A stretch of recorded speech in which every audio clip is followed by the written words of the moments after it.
Good morning दोस्तों, नमस्कार। मो यूट्यूब चैनल रे आपण समस्त को पुणी थे स्वागत करुच्ची। चलतु आज एक से गुरुत्वपूर्ण सुंदर टॉपिक पर आलोचना करवा। मुझे आज आप एक गोटे कहानी शुणा जाऊँगी, जो कहानी गोटे गध एवं गोटे बाघर कहानी। थरे से माने जंगल में बुलुवा समय गध एवं बाघ मध्य झगड़ा लगिला। झगड़ा कौन ना, गध कहूँ घासर रंग गुड़ा नील, बाघ कहूँ घासर रंग सबुज। जोर जार जुक्ति तर्क लगिला।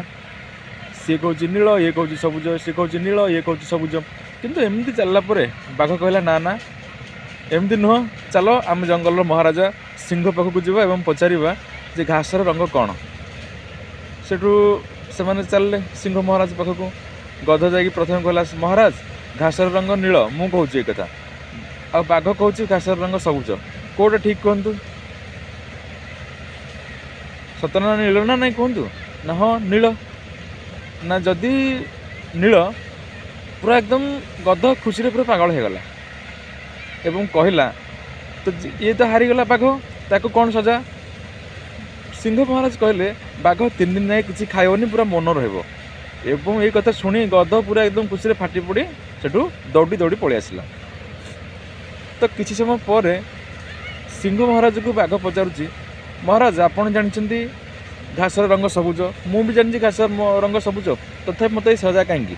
सिंह महाराज हसिले और कहले, अरे तू जानी घासर रंग सबुज, मु भी जानी घासर रंग सबुज, ये दुनिया जानते घासर रंग सबुज। किंतु ये कथा तो आम समस्त जानीचे, तू गोटे गध सांगे केमती जुक्ति कर घासर रंग नील कि ना बोली। जदि तू जानी सबुज, मु जानी सबुज, दुनिया लोक जानते सबुज, तो घासर रंग सबुज ना।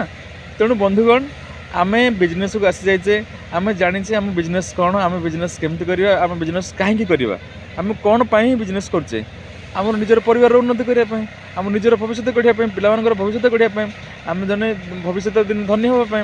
तेणुक आम तो जाने आम बिजनेस कौन, जो मैंने जानी ना से गधटू आहरी अधिका। तेणुक से गध मान कथा शुणिकी आपड़ निजर बिजनेस को क्षति करूनी, निजर स्वप्न को मारी दिंतुनी। जय जगन्नाथ। आशा करछि गपटी आपको भल लगी। जदि भल लगी आप अन्य को शेयर करूँ, कमेंट करूँ और लाइक करूँ।